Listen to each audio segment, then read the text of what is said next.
Recording in progress. 하나님 아버지 감사합니다. 주께서 허락하신 말씀을 삼가 듣고자 합니다. 이 하루 허락하신 이 하루 가운데 주의 말씀으로 빛내고 주의 말씀으로 데우고 주의 말씀으로 물들이고 주의 말씀으로 사랑하는 사람들의 가슴에 하나님을 보여드리고자 합니다. 주께서 말씀하옵소서. 성령께서 감동하시옵소서. 부탁드리오며 예수님 이름으로 기도합니다. 아멘. 오늘은 출애굽기 22장에서 25장까지 말씀 함께 읽도록 합니다.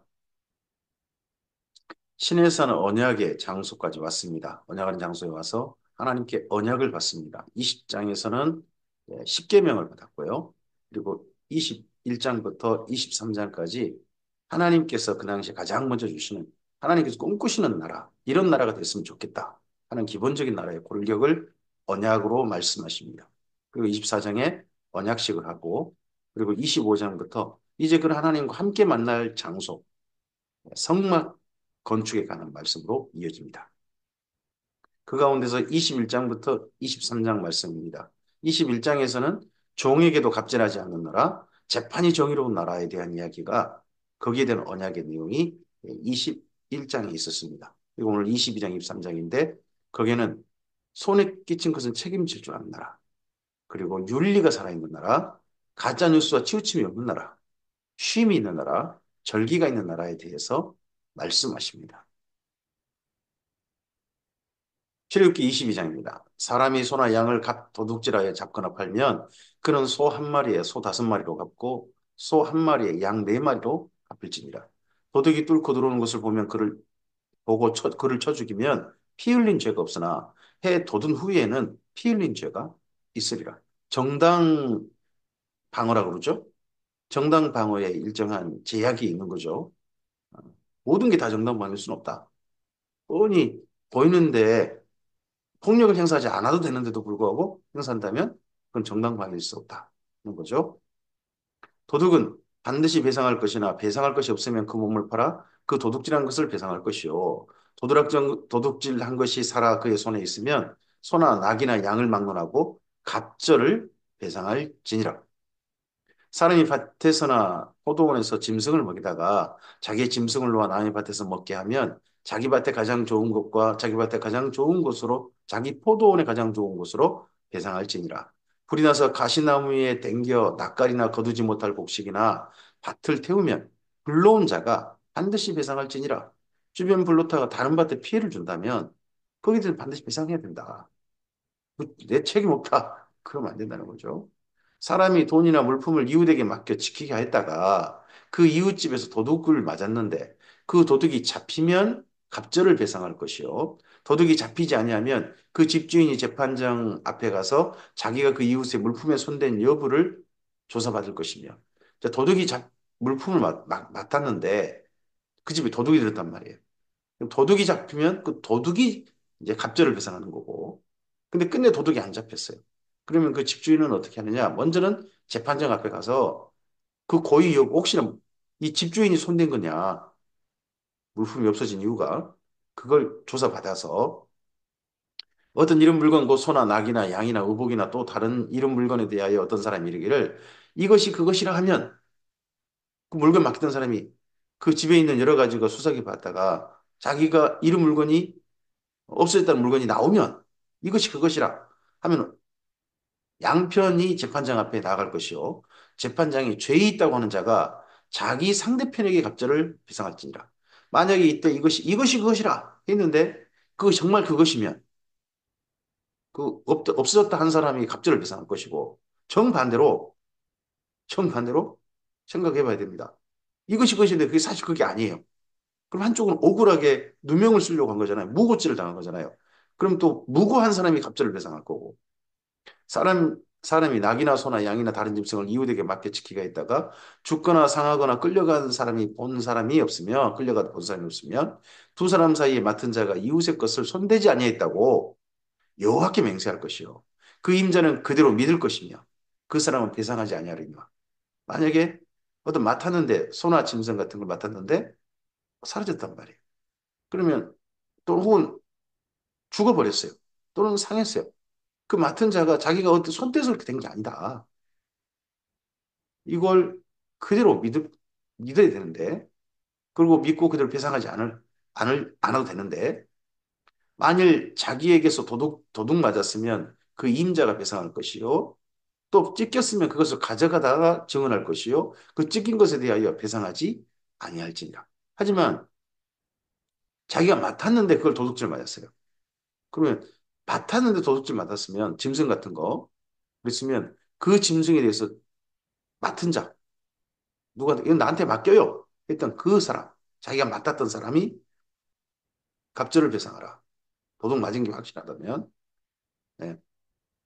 만일 또 이웃에게 빌려온 것이 그 임자가 함께 있지 아니할 때에 상하거나 죽으면 반드시 배상하려니와 그 임자가 그것과 함께 있으면 배상하지 아니할지니라. 만일 세낸 것이면 새로 족하니라. 어, 여기는 뭡니까? 전부 다 재판의 올바른 재판이죠. 재판에 서로 간에 억울함이 없도록 재판이 정의로운 나라, 그런 나라가 돼야 된다 하는 걸 하나님께서 이스라엘 민족이 가나안 땅에서 이룰 나라의 예, 기초로서 제시하십니다. 그 임제 사람이 약혼하지 아니한 처녀를 깨어 동침하였으면 납폐금을 주고 아내로 삼을 것이요. 만일 처녀의 아버지가 딸을 그에게 주기를 거절하면 그는 처녀에게 납폐금으로 돈을 낼지니라. 너는 무당을 살려두지 말라. 짐승과 행음하는 자는 반드시 죽일지니라. 여호와 외에 다른 신에게 제사를 드린 자는 멸할지니라. 너는 이방 나그네를 압제하지 말며 그들을 학대하지 말라. 너희도 이방 땅에서 나그네였습니다. 너희는 과부나 고아를 해롭게 하지 말라. 내가 만일 그들을 해롭게 함으로 그들이 내게 부르짖으면 내가 반드시 그 부르짖음을 들으리라. 그 땅에서 하지 말아야 할 일을 하지 않는 사회. 그리고 약자들한테 약자들을 괴롭히고 약자들을 억압하고 약자들을 무시하는 그런 사회 결코 돼서는 안 된다. 약자들도 사람답게 존중받는 그런 사회가 너희가 사는 세상이었으면 좋겠다. 하시는 거죠. 나의 노가 맹렬함으로 내가 칼로 너희를 죽이리니 너희의 아내는 과부가 되고 너희 자녀는 와가 되리라. 내가 만일 나와 함께한 내 백성 중에서 가난한 자에게 돈을 구워주면 너는 그에게 채권자가 차지 말며 이자를 받지 말 것이며 내가 만일 이웃의 옷을 전당 잡거든 해가 지기 전에 그에게 돌려보내라. 그것이 유일한 옷이라. 그것이 그의 알몸을 가릴 옷인지 그가 무엇을 입고 자겠느냐? 그가 내게 부르짖으면 내가 들으리니 나는 자비로운 자임이니라. 자, 이 말씀을 나중에 이스라엘 민족이 이제 해석을 해요. 해석을 하는데, 어, 알몸을 가릴 옷이라는 거죠. 그러니까 속옷. 속옷은 결코 반드시 돌려주라. 겉옷은 안 돌려도 된다? 이런 법을 만드는 것 같아요. 그래서 예수님 때 이 법에 대해 예수님께서 이 법의 해석에 대해서 비꼬는 거예요. 비판하시는 거예요. 예? 겉옷을 가져간 자에게 속옷까지도 줘라. 예? 가져가려고 하는 자, 억울한 일 당한 거죠. 그냥 가난한 사람이 누구한테 돈을 빌렸어요. 돈을 빌릴 때, 근데 가난한 사람이 거꾸로 또 이용해 먹을 수도 있죠. 내가 이 옷 잠옷 잡혀가지고 뭘 채권을 조금 좀 뭐 돈 같은 거라든지 생활에 필요한 걸 갖다가 잠깐 받았어요. 차용했어요. 근데 차용했는데 그걸 거꾸로 오늘 밤에 이거 돌려줘야 된다. 그럼 내가 차용한 거 안 갚아도 무시해도 된다. 이런 식으로 또 이용해 먹을 사람도 있죠. 법은 항상 법의 정신은 어, 하나님께서 약자를 돌보시고 그리고 또 서로 간에 공유와 정의의 길 바라는데 법을 꼭 이용해 먹으려는 사람도 있어요. 예수님께서 약자를 할지라도 법을 이용해 먹어서는 안 된다. 법은 지키라고 있는 것이다. 그러니까 약자 입장에서는 어떻게 되느냐? 겉옷. 너 사실 너한테 필요한 거 있어가지고 누구한테 돈 빌리는 거 아니냐? 근데 네가 그걸 이용해 이거 저녁이면 나한테 옷 돌려주니까 안 갚아도 돼. 이런 식으로 생각하지 마라. 또 속옷까지 줘라. 이런 식의 말씀을 예수님이 하신 적이 있다는 거죠. 그것이 유일한 옷이라 그가 그의 얄미움을 가릴 것인즉 그가 무엇을 입고 자겠느냐 그가 내게 부르짖으면 나는 내가 들으리니 나는 자비로운 자입니다. 하나님은 법의 정신에 자비가 들어가게 하셨습니다. 이용해 먹는 이 법을 이용해서 자기 이익을 챙기는 나의 얼굴 두껍게 해가지고 그런 게 법을 이용해 먹는 거 원치 않으셨습니다. 너는 재판장을 못 오가지 말며 백성의 지도자를 조주하지 말지니라. 너는 내가 추수한 것과 내가 짜낸 즙을 바치기를 더디하지 말지며 내 처음 난 아들들을 내게 줄지며 내 소와 양도 그와 같이 하되 이래 동안 어미와 함께 있게 하다가 여드레 만에 내게 줄지니라. 아들들, 첫째 아들들은 전부 다 하나님 것이다. 내 것이다. 나중에 이 말씀이 신약 성경에 적용됩니다. 예수님 안에서 모든 사람은 하나님을 아버지라 부르며 태어납니다. 내 자녀도 하나님을 아버지라 부르고요. 내 아내도 하나님을 아버지라 부르고 남편 된 나도 하나님을 아버지라 부릅니다. 장인어른 하나님 할아버지 그렇게 부르지 않습니다. 이분이 믿었다 그래서 나도 똑같이 아버지입니다. 왜 그렇습니까? 모든 사람은 다 하나님 안에서 첫 것으로 태어납니다. 장자로, 장녀로 태어납니다. 첫째는 처음 난 아들들은 다 내 것이다. 첫 열매들, 첫 열매들로 우리는 하나님께 바쳐진 자들입니다. 그 말씀이 신약성경에 좀 적용돼서 그 말씀되죠. 내 소와 양도 그와 같이 양과 소는요 이래 동안 자기 집 어밉게 하다가 여드레 만에 내게 줘라. 너희는 내게 거룩한 사람이 될지니 들에서 짐승에게 찢긴 동물의 고기를 먹지 말고 그것을 개에게 던질지니라. 출애굽기 23장입니다. 너는 거짓된 풍설을 퍼뜨리지 말며 악인과 연합하여 위증하는 증인이 되지 말며 다수를 따라 악을 행하지 말며 송사의 다수를 따라 부당한 증언을 하지 말며 가난한 자의 송사라고 해서 편백되이 투둔하지 말지니라. 가짜 뉴스라 그죠 소위 말하는 거짓된 풍설을 퍼뜨리고 악인과 연합해가지고 위증하는 거짓 증인 이런 증인 되지 마라. 교회가요 거짓된 풍설을 퍼뜨리고 가짜 뉴스를 갖다 퍼뜨리는데 앞장서고 하면 이거 진짜 하나님 보기에 참 하나님 앞에서 창피한 일입니다. 하지 말라는 거 열심히 하는 그런 데가 될 수 있습니다. 올바른 이야기, 사실에 근거한 이야기인지 정말 살펴보고 그렇게 이야기해야 되는 거죠. 거짓 뉴스가 그냥 거짓 소문이 여기저기 난자한 그런 사회가 되면 사회가 믿을 것 하나도 없는 흉흉한 사회가 됩니다. 사기꾼이 판치는 사회가 되는 거죠. 내가 만일 내 원수의 길 잃은 소나 나귀를 보거든 반드시 그 사람에게 돌릴지며 내가 만일 너를 미워하는 자의 나귀가 짐을 싣고 엎드려짐을 보거든 그것을 버려두지 말고 그것을 도와 그 짐을 부른지니라. 자비의 대상에 내가 미워하는 사람은 제외한다. 그럴 수 없다는 거예요. 어려움 당한 사람은 어려움 당한 사람은 심지어 내 원수를 할지라도 도울 줄 알아야 한다. 이게 하나님께서 말씀하시는 기본적인 사랑의 이웃사랑의 원칙입니다. 너는 가난한 자의 송사하고 정의를 굳게 하지 말며 거짓 일을 멀리하며 무지한 자와 의로운 자를 죽이지 말라. 무지한 자와 의로운 자를 죽이지 말라. 나중에 문하세 때 무지한 자의 피가 예루살렘에 시내가 질렀다. 이런 표현이 나오죠. 나는 악인을 의롭다 하지 아니하겠노라. 너는 뇌물을 받지 말라. 뇌물은 밝은 자의 눈을 어둡게 하고 의로운 자의 말을 굽게 하느니라. 너는 이방 나그네를 압제하지 말라. 내가 애굽 땅에서 나그네 되었은즉 나그네의 사정을 아느니라. 너는 6해 동안은 너의 땅에 파종하여 그 소산을 거두고 일곱째 해에는 갈지 말고 묵혀두어서 내 가난한 자의 가난한 내 백성의 가난한 자들이 먹게 하라. 그 남은 것은 들짐승이 먹으리라. 내 포도원과 감람원도 그리할지니라. 7년에 한 번은 땅을 묵혀두라는 거죠. 땅이 안식하게 하는 겁니다. 그럼 땅에서 뭐가 먹거리가 나잖아요. 그전에 심은 거라든지 또는 과수원 같은 데도 날 수도 있죠. 그럼 그거 가난한 자들이 좀 먹으라는 거예요. 그냥 뿌리지 않는 나는 거, 거둘 수 있는 거, 가는지 먹고 남은 건 들짐승 먹는다. 들짐승까지도 먹을 수 있는 땅으로 함께 사는 대상으로 생각해라. 아, 이렇게 보니까 참 요즘 제 아내가 주변에 고양이들한테 밥 주는 거 제가 참 뭐라고 말을 못 하겠네요. 하나님께서 이런 것까지도 다 에, 호동 감남뿐만 들짐승도 먹는다 하는 대상에 들어 넣으신 거 보니까요. 너는 6해 동안에 내 일을 하고 일곱째 날에는 쉬라. 내 소와 나귀가 쉴 것이며 내 여종의 자식과 나그네가 숨을 돌리리라. 어, 7일 만에 쉬는 것은요, 안식하는 것은 자기도 쉴 뿐만 아니라 밑에 일하는 사람도 쉬게 하는 겁니다. 전에 이런 일이 있었습니다. 제가 아는 여기 광주에 그런 분들이 교회를 열심히 다니신 분들이었는데 자기는 교회 다니면서 가게 문을 여는 겁니다. 그리고 직원부 보고는 가게를 지키라 그럽니다. 그 직원이 속으로 무슨 생각을 하겠습니까?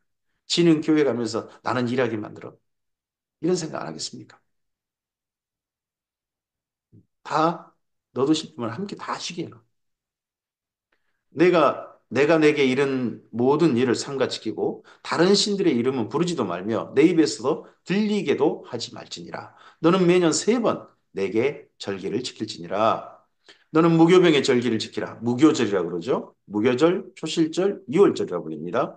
내가 내게 명령한 대로 아비볼에 정한 때에 이래 동안 무교병을 먹을지니 이는 그 달에 내가 애굽에서 나왔으니라 빈손으로 내 앞에 나오지 말지니라. 이게 첫 곡식을 거두는 거예요. 그래서 밀과 벌을 거둬서 첫 이삭을 초실, 첫 것을 하나님께 바치는 그리고 무교절을 지키는 발효되지 않은 빵을 먹는 그런 일주일을 보내는 거죠. 맥추절을 지키라. 이건 그로부터 50일 후입니다. 그래서 7.7절, 7 곱하기 7, 또 그리고는 하루 더 해가지고 오순절 또는 맥주 감사절 그렇게 부르죠. 이는 내가 수고하여 밭에 뿌린 것에 첫 열매를 거둠이니라. 이때는 또 맥주절은 하나님께서 이스라엘 민족과 만나신 걸 기념한 날입니다. 신에서는 언약 받은 걸 기념하는 거죠. 수장절을 지키라. 이는 내가 수고하여 이룬 것을 연말에 밭에서부터 거두어 저장함이니라. 근데 수장절은 7월에 지킵니다. 이스라엘 민족 우리로 보면 10월입니다. 가을 거지한 거예요. 근데 가을 거지는 과일 이런 것들을 거둡니다. 곡식 거두지 않아요. 여기 수장을 해서 아, 올리브를 거두어 가지고 소위 말하는 감람류를 저장하거나 또는 포도 같은 걸 거두어서 포도를 즙을 짜서 저장하거나 네 아니면 과일을 말려요. 말린 것들을 저장하거나 하는 걸 수장절이라고 합니다. 수장절은 곡식 저장이 아니에요. 과일 저장이라든지 그런 앞으로 길게 쓸 액체로 낸 것들을 저장하는 걸 말하는 겁니다. 내 모든 남자는 1년에 3번씩 주 여호와께 볼지 이 절기 때 하나님께 오라는 겁니다. 강원도만한 땅에서 매주일 올 수 없죠. 그 당시에는 차도 없잖아요. 어떻게 걸어왔다 걸어가요?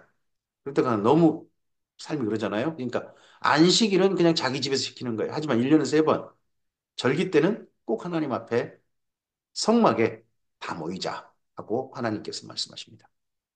너는 내 재물의 피를 유괴병과 함께 드리지 말며 내 절기 재물의 기름을 아침까지 남겨두지 말지니라. 내 토지에서 처음 거둔 열매의 가장 좋은 것을 가져다가 너의 하나님 여호와의 전에 드릴지니라. 너는 염소 새끼를 그 어미의 젖으로 삼지 말지니라. 예물을 드릴 때도 짐승에 대한 배려는 좀 있어야 된다. 하는 걸 말씀합니다. 내가 사자를 내 앞서 보내어 길에서 너를 보하여 너를 내가 예비한 곳에 이르게 하리니 너희는 삼가 그의 목소리를 청종하고 그를 노엽게 하지 말라. 그가 너희의 허물을 용서하지 아니할 것은 내 이름이 그에게 있습니다. 하나님께서 이때는 구름기둥 불기둥으로 또는 천사를 보내신 것으로 볼 수 있죠. 이제 근데 지금 현재 우리에게는 예수님께서 보내신 성령님이 계시지 않습니까? 성령님. 성령님께서 우리를 보호하셔서 하나님께서 예비하신 곳에 이르게 하실 겁니다. 합력하여 선을 이루게 하실 것입니다. 그곳에서 성령님의 목소리를 청종하고 그분을 성령님을 노엽게 하지 않는 삶. 성령님께서 즐겁게 우리의 길을 인도하시는 그런 삶이 우리 삶이 되길 바랍니다. 성령은 말씀합니다. 진리로 인도하신다는 겁니다. 진리의 성령이라 하십니다. 사랑을 우리에게 물붓듯이 분다합니다. 성령의 은사, 아름다운 삶으로 우리를 초대하십니다. 그런 삶으로 성령님과 함께 우리가 기쁨으로 동행했으면 좋겠습니다. 내가 그의 목소리를 잘 청종하고 내 모든 말대로 행하면 내가 내 원수에게 원수가 되고 내 대적에게 대적이 될지라. 내 사자가 내 앞서가서 너를 아모리 사람과 헷 사람과 브릿 사람과 가나안 사람과 히윗 사람과 여부스 사람에게로 인도하고 나는 그들을 끊으리니 너는 그들의 신을 경배하지 말며 섬기지 말며 그들의 행위를 본받지 말고 그것들을 다 깨뜨리며 그것들의 조상을 부수고 이스라엘 민족에게는요 가나안 땅 들어가면서 가나안 정복을 말씀하십니다. 이미 가나안 7족속은 이 땅에서 존재할 가치가 없어진 악이 하나님께 가득하고 더러움으로 가득 찬 그런 민족이었습니다. 그래서 그들에 대한 정복, 그걸 말씀하십니다. 그러나 예수님께서는 주님의 사람들에게 정복을 말씀하신 게 아닙니다. 증인이 될 걸 말씀하셨습니다. 이 땅의 모든 사람들에게 증인이 되어라. 너희는 가서 모든 족속을 제자 삼아 아버지와 아들과 성령 이름으로 세례를 주고 내가 너에게 분부한 모든 것을 가르쳐 지키게 하라. 이렇게 한 사람과 예수님께서 세상 끝까지 함께 하시겠다고 하십니다. 우리는 정복하러 보내받은 사람들 아닙니다. 증인이 되라고. 우리와 같은 삶을 이 땅에 있는 사람들로 하여금 예수님을 가르쳐서 살게 하라고 보냄받았다는 걸 기억합시다. 내 하나님 여호와를 섬기라. 그리하면 여호와가 너의 양식과 물에 복을 내리고 너희 중에 병을 제하리니 내 나라에 낙태하는 자가 없고 임신하지 못한 자가 없을 것이라. 내가 너의 날수를 채우리라.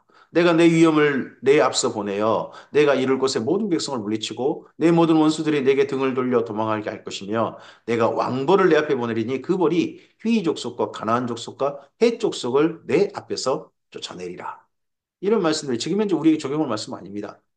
가나안 땅을 이제 차지하러 들어간 이스라엘 민족에게 적용할 것이고 우리는 이런 사람들이 아니라 증인으로 떠난 사람들입니다. 증인으로 보내받았습니다. 증인으로 주님 앞에 서는 사람들, 주님의 사람 그렇게 이 땅의 삶을 하나님의 나라로 서는 사람들, 그 사람들에게 성령께서 함께 하실 것입니다. 그러나 그 땅이 황폐하게 되므로 들짐승이 번성하여 너희를 해할까 하여 1년 안에는 그들을 내 앞에서 쫓아내지 아니하고 내가 번성하여 그 땅을 기업을 얻을 때까지 내가 그들을 내 앞에서 조금씩 쫓아내리라. 내가 내 경계를 홍해에서부터 블레셋 바다까지 광야에서 강까지 정하고 그 땅의 주민을 내 손에 넘기리니 내가 그들을 내 앞에서 쫓아낼지라. 너는 그들과 그들의 신들과 언약하지 말라. 그들이 내 땅에 머무르지 못할 것은 그들이 너를 내게 범죄하게 할까 두려움이라. 내가 그 신들을 섬기면 그것이 너의 올무가 되리라. 이 땅 가운데 우리는 함께 삽니다. 이스라엘 민족은 대대로 가나안 사람들 본래 살았던 일곱 족속은 함께 살지 않기를 하나님 원하셨습니다. 물들지 않기를 원하셨어요. 우리는 그러나 그렇게 정복을 명령받은 사람 아닙니다. 함께 살라고 하여 보냄받은 사람들입니다. 함께 살되 거룩함을 지키라고 아주 어려운 명령을 우리는 받았습니다. 이스라엘 민족보다 더 어려워요. 이스라엘 민족은 쫓아내지만 우리는 함께 삽니다. 그들 속에 들어갑니다. 그리고 그들 속에 살면서 그들을 하나님 아직 모르는 사람들을 하나님을 만날 수 있도록 돕고 하나님을 믿는 사람의 삶으로 삶을 돌이키도록 돕는 게 우리의 삶입니다. 우리는 그래서 이 땅 가운데서 거룩을 지켜야 된다. 그들과 화목하되 거룩을 지켜야 한다는 신약 성경의 말씀을 기억해야 될 겁니다. 정복해야 쫓아낸다는 말씀 기억하지 마시고 할 수만 있으면 화목하되 무슨 화목하되 거룩함을 지키는 그 화목을 우리의 삶의 기본적인 태도다 하는 걸 기억합시다. 자, 이런 말씀을 주시고서 이스라엘 민족과 언약식을 합니다. 또 모세에게 이르시되 너는 출애굽기 24장입니다. 너는 아론과 나답과 아비후와 이스라엘 장로 70명과 함께 여호와께로 올라와 멀리서 경배하고 너 모세만 여호와께 가까이 나오고 그들은 가까이 나오지 말며 백성은 너와 함께 올라오지 말지니라. 모세가 와서 여호와의 모든 말씀과 그의 모든 율례를 백성에게 전하매 그들이 한 소리로 응답하여 이르되 여호와께서 말씀하신 모든 것을 우리가 준행하리이다. 자, 여호와께서 말씀하신 우리 모든 것을 우리가 준행하겠습니다. 하는 걸 언제 이스라엘 민족이 약속했습니까? 출애굽기 19장. 그리고 여기 24장에 다시 한번 반복합니다. 다시 한번 자기들의 응답을 확인합니다. 모든 일을 먼저는 말로 전했어요. 말로 전하자 아멘 한 거죠. 모세가 여호와의 모든 말씀을 그 다음 과정 기록했어요, 이번에는요. 기록하고 이른 아침에 일어나 산아래 제단을 쌓고 이스라엘 12지파대로 12기둥을 세우고 이스라엘 자손의 청년들을 보내어 여호와께 서로 번제와 화목제를 드리게 하고 번제와 화목제 첫 제사와 마지막 제사예요. 화목제까지 하나님과 가까이 가는 더 친해지는 제사죠. 화목을 구하는 제사죠. 그렇게 하고서 모세가 그 피를 가지고 반은 여러 양푼에 담고 반은 제단에 뿌리고 언약서를 가져다가 기록한 언약서를 가져다가 백성에게 낭독하여 듣게 하니 또 백성들이 뭐라고 응답합니까? 여호와의 모든 말씀을 우리가 준행하리다. 이스라엘 민족이 3번 반복해서 하나님께 지키겠습니다. 아멘입니다. 아멘입니다. 아멘입니다라고 응답한 겁니다. 이게 지금 언약식입니다. 신에서는 언약식. 모세가 그 피를 가지고 백성에 뿌리며 이르되 이는 여호와께서 이 모든 말씀에 대하여 너희와 세운 언약의 피니라 합니다. 이 피를 가지고 뿌리면서 이 모든 말 너희와 세운 언약의 피라고 합니다. 예수님께서요. 십자가에서 유월절 어린 양이 되셨습니다. 속죄에 자기 몸을 다 찢으셨습니다. 그리고 하나님과 우리 사이에 화목제가 되셨습니다. 번제와 속죄제와 그리고 화목제까지 십자가상에서 다 이루셨습니다. 그리고 그 피를 우리를 위해서 흘리셨습니다. 예수님께서 말씀하십니다. 이것을 받아 마시라. 이것은 하나님께서 너희와 세우신 새 언약의 피, 언약의 피, 새 언약의 피라고 말씀하셨습니다. 여기 신의 언약과 생각해보게 비교돼서 말씀하신 겁니다. 시긴 신의 연상을 연상하라는 겁니다.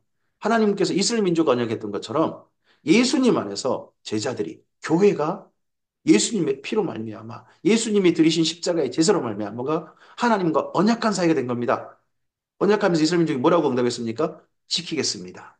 따르겠습니다. 준행하겠습니다. 우리 또한 그렇게 언약하는 겁니다. 그 언약의 대표가 바로 세례식입니다. 모세와 아론과 나답과 아비후와 이스라엘 장로 70인이 올라와서 이스라엘의 하나님을 보니 그 발 아래 청록을 편뜻하고 하늘같이 청명하더라. 하나님이 이스라엘 자손들의 존귀한 자들에게 손을 대지 않으셨고 그들이 하나님을 뵙고 먹고 마셨더라. 예, 이게 바로 화목제입니다. 우리는 예수님으로 말미암아 하나님 앞에서 함께 하나님 앞 보좌 앞에 나아가고 하나님 안에서 함께 먹고 마십니다. 그래서 주일 예배에 피날레는 식사에 있습니다. 화목제 식사입니다. 예수님께서 그렇게 자신을 내어주셨습니다. 우리 예수님의 그런 화목제 식사까지 다시 한번 경험하는 겁니다. 다 이루신 제사를 우리는 예배로서 경험하는 거죠. 그러면서 하나님과 언약을 기억하는 겁니다. 여호와께서 모세에게 이르시되 너는 산에 올라 내게로 와서 거기 있으라. 내가 그들을 가르칠수록 내가 율법과 계명을 친히 기록한 돌판을 내게 주려. 가르치도록 가르치도록 이걸 주셨습니다. 가르쳐라. 모세가 그의 부하 여호수아와 함께 일어나 모세가 하나님의 산에 올라가며 장로들에게 이르되 너희는 여기서 우리가 너희에게로 돌아오기까지 기다리라. 아론과 훌이 너희와 함께 하리니 무릇 일이 있는 자는 그들에게 나아갈지니라 하고 모세가 산에 오르매 구름이 산을 가리며 여호와의 영광이 시내산 위에 머무르고 구름이 엿새 동안 산을 가리더니 일곱째 날에 여호와께서 구름 가운데서 모세를 부르시니라. 산 위에 여호와의 영광이 이스라엘 자손의 눈에 맹렬한 불같이 보였고 맹렬한 불같이 보였다는 거예요. 나중에 오순절 성령 강림 때 어떻게 보입니까? 불의 혀같이 갈라지는 게 보입니다. 그리고 예수님의 재림 때에는 어떻게 보입니까? 불꽃 가운데 임하신다고 합니다. 모세는 구름 속으로 들어가서 산이 올랐으면 모세 이제 혼자 들어갔죠. 그리고 오순절 성령 때 120명이 불의 같이 갈라진 성령의 강림을 경험했습니다. 나중에 불꽃 가운데 오신 주님께는요. 모든 택함 받은 자들이 그 불꽃 안에서 우리를 부르신 예수님을 만나게 될 겁니다. 함께 올라갈 겁니다. 모세가 40일, 40여를 산에 있으니라.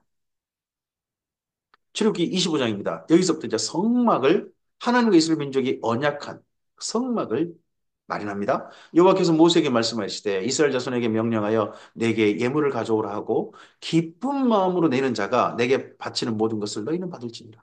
이 예물이 바로 뭐냐면 성막을 짓는 거죠. 근데 성막을 짓는 것은 어떤 사람부터 받습니까? 기쁜 마음으로 내는 자입니다. 마음이 흥분된 자, 순간적으로 팍 그냥 마음이 순간적으로 그렇게 된 사람, 그런 사람 아닙니다. 그냥 마음이 기쁜 마음으로 내는 자에게 받으라. 너희가 그들에게서 받을 예물은 이러하니 금, 은과 녹과 청색, 자색, 홍색 실과 가는 배실과 염소 털과 붉은 물들인 순양의 가죽과 해달의 가죽과 조각목과 등류와 간유에 드는 향료와 분향할 향을 만들 향품과 이 모든 것들이 성막에 쓸 재료들입니다. 호마노면 의복과 흉패에 물릴 보석이니라. 내가 그들 중에 거할 성소를 그들이 나를 위하여 짓되 물은 내가 내게 보이는 모양대로 장막을 짓고 기구들도 그 모양을 따라 지을지니라. 모든 걸 하나님께서 모세에게 보여주시는 대로. 나중에 신약 성경은 하늘 장막, 예수님께서 들어가신 하늘에 있는 성소, 거기를 모세가 보고, 모세가 보고 설계도를 따라 그린 것이 이 땅의 성막이다라는 표현이 있죠. 그들은 조각목으로 개를 짜되 길이는 2규빗 반, 너비는 1규빗 반, 높이는 1규빗 반이 되게 하고 가장 첫 번째 만들 게 뭡니까? 법궤입니다. 십계명의 단길 돌판. 십계명은 하나님께서 직접 쓰실 겁니다. 그걸 담을 돌판이 가장 첫 번째 성물, 만들어야 될 대상으로 말씀합니다. 성막 먼저 짓는 게 아니에요. 성막을 먼저 짓는 게 아니라 가장 먼저 법궤를 말합니다. 말씀을 담을 통. 너는 순금으로 그것을 싸되 그 안팎을 싸고 위쪽 가장자리로 돌아가며 금태를 두르고 금고리 넷을 부어 만들어 그 네 발에 달되 이쪽에 2고리 저쪽에 2고리를 달며 조각목으로 그 채를 만들어 금으로 싸고 그 채를 궤 양쪽 고리에 끼워서 궤를 매게 하며 채를 그 궤의 고리에 깬 대로 두고 빼지 말지며 법궤는 항상 이동할 준비가 되어 있는 상태 그대로 보존하라. 내가 내게 줄 증거판을 그 궤 속에 들려. 증거판이 뭡니까? 십계명에 쓰인 돌판을 증거판이라 부릅니다. 증거판. 그러다 보니까 이 법궤를 다른 말로 증거궤라고 합니다. 이 증거궤 또는 증거판이 함께 있는 성막을 증거막, 증거장막. 대표가 바로 이 증거 돌판입니다. 순금으로 속죄소를 만들 때 길이는 2규빗반, 너비는 1규빗반이 되게 하고 속죄소는 뚜껑입니다. 이 법궤의 뚜껑 속죄소라 부릅니다. 금으로 그룹 둘을 속죄소 두 끝에 쳐서 만들 때 한 그룹은 이 끝에 한 그룹은 저 끝에 그 속죄소 두 끝에서 속죄소와 한 덩어리로 연결할지며 그룹들은 그 날개를 높이 펴서 그 날개로 속죄소를 덮으며 그 얼굴을 서로 대하여 속죄소를 향하게 하고 속죄소를 궤 위에 얹고 내가 내게 줄 증거판을 궤 속에 넣어라. 거기서 내가 너와 만나고 이 법궤에서 특별히 속죄소에서 법궤 뚜껑 거기에서 내가 너와 만나고 속죄소 위, 곧 증거궤 위에 있는 두 그룹 사이에서 내가 이스라엘 자손을 위하여 내게 명령할 모든 일을 내게 이루리라. 이곳이 속죄소가 되고 그래서 하나님이 앉아 계시고 하나님께서 은혜를 베푸신 곳이라 해서 시은소, 시은좌 이런 표현으로도 사용합니다. 너는 조각모로 두 번째 이제 만들 것은 상을 만들 때 길이는 2규빗, 너비는 1규빗, 높이는 1규빗 반이 되게 하고 순금으로 싸고 주위에 금태를 두르고 그 주위에 손바닥 넓이 반한 턱을 만들고 그 턱 주위에 금으로 태를 만들고 그것을 위하여 금고리 넷을 만들어 그 네 발 위에 네 모퉁이를 달되 턱 곁에 붙이라. 이는 상을 맬 채를 꿰을 것이며 이 상은 떡상이라 불리죠. 이스라엘 12지파를 상징하는 진설병이라고 하는 그런 빵을 올려놓는 그 떡상을 두 번째 만들 성물로 말씀합니다. 또 조각모로 그 채를 만들고 금으로 쌓아 상을 이것으로 매일 것이라. 너는 이제 이와 관련된 그 다음에 이제 부속 성물들이죠. 너는 대접과 숟가락과 병과 붓는 잔을 만들되 순금으로 만들며 상 위에 진설병을 두어 항상 내 앞에 있게 할지니라. 진설병 관련된 작은 성물들 그리고 진설병을 항상 두어라. 항상 하나님 앞에 있게 하라. 이스라엘 민족이 우리의 삶은요, 항상 하나님 앞에 있는 삶입니다. 이스라엘 민족이 상징적으로 하나님 법궤 앞에 있는 것처럼 오늘 우리의 삶은 하나님 앞에 있습니다. 이걸 우리 흔히 코람데오라고 하죠. 하나님 앞에 드려진 떡 같은 사람으로서, 빵 같은 사람으로서 우리의 삶을 하나님의 빵으로 오늘 하루 주 앞에 드려져서 사용했으면 좋겠습니다. 너는 순금으로 등잔대를 쳐 만들되 그 밑판과 줄기와 장과 꽃받침과 꽃을 한 덩이로 연결하고 이번 세 번째 만들 건 등잔대죠. 가지 여섯을 등잔대 입구에서 나오게 하고 하되 다른 세 가지는 이쪽에 나오고 다른 세 가지는 저쪽에 나오고 하며 메노라라고 하는 촛대입니다. 한가운데 하나 있어요. 그리고 양쪽 이쪽에 세 대, 저쪽 세 개니까 결국 불꽃이 올라오는 꽃대는 7개가 됩니다. 가운데 한 개, 이쪽 셋, 저쪽 셋이니까. 이쪽까지의 살구꽃 정상의 잔색과 꽃받침과 꽃이 있게 하고 저쪽까지에도 살구꽃 정상의 잔색과 꽃받침과 꽃이 있게 하여 등잔대에서 나온 가지 여섯을 갖게 할지며 등잔대 줄기에는 살구꽃 형상의 잔넷과 꽃받침과 꽃이 있게 하고 등잔대에 나온 가지 여섯을 위하여 꽃받침 있게 하되 그 두 가지 아래에 한 꽃받침이 있어 줄기와 연결하며 또 두 가지 아래에 한 꽃받침이 있어 줄기와 연결하며 또 두 가지 아래에 한 꽃받침이 있어 줄기와 연결하게 하고 그 꽃받침의 가지를 줄기와 연결하여 전부를 순금으로서 만들고 등잔 일곱을 만들어 그 위에 두어 빛을 비추게 하며 앞에 잘 읽어보면 등잔은 여섯 개만 할 것 같은데 일곱을 둬요. 그래서 가운데 한 개를 둬야 등잔 일곱이 되거든요. 그래서 가운데는 어떤 꽃받침 같은 게 없는 한 가운데 등잔이 있는 거죠. 하지만 이쪽 셋 저쪽 셋은 꽃받침도 있고 하는 그런 등잔이 되는 겁니다. 등잔 셋씩이 되는 거죠. 두어 그 앞을 비추게 하며 그 불집게와 불똥 그릇도 순금으로 만들지니 등잔대와 그 모든 기구를 순금 한 단으로 만들되 너는 삼가 이 산에서 내게 보인 식양대로 할지니라. 오늘 여기까지 말씀입니다. 이제 성막을 지어가는 데까지 봤습니다. 하나님께서 이스라엘 민족에게 언약을 베푸시고 너희가 이런 나라를 이뤘으면 좋겠다. 하나님께 꿈꾸신 나라를 제시하시고 그 언약에 대해서 이스라엘 민족이 그러하겠습니다 하는 약속을 받고 정식 번제와 화목제를 드려서 하나님 안에서 언약식을 맺습니다. 그랬을 때 짐승을 절반 나눴겠죠. 나눠놓고 이스라엘 민족이 그 사이에 진행하는 그런 퍼포먼스를 몇 사람이 했는지 모르겠습니다. 그러면서 피는 하나님께 이 절반은 붓고 절반은 이스라엘 민족에 뿌려서 언약식하고 그리고 이제 이 언약한 하나님과 영원히 함께하겠다 하는 성막을 짓는 내용까지 이제 시작됐습니다. 오늘 우리의 삶은 예수님 안에서 하나님의 말씀을 배워서 예수님과 언약한 사람으로 우리의 삶이 여기까지 이르렀습니다. 이제 예수님께서 우리의 번제와 화목제와 속죄제 모든 제사에 모든 제사를 십자가에서 다 바치셨습니다. 친히 제물이 되셨고 그 제사를 다 이루셨습니다. 그리고 그 몸의 피로서 직접 우리에게 뿌리셔서 우리로 하여금 그 언약 안에 약속한 사람으로 주 앞에 서게 하셨습니다.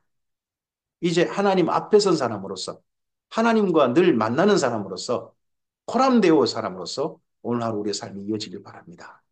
그러한 삶으로서 우리의 삶을 산다면 성전된 우리를 통하여서 하나님께서 이 땅 가운데 나타나실 줄 믿습니다. 우리의 삶을 통하여서 하나님께서 나타나시길 바랍니다.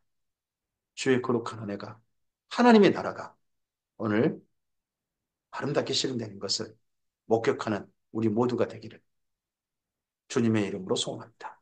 감사합니다.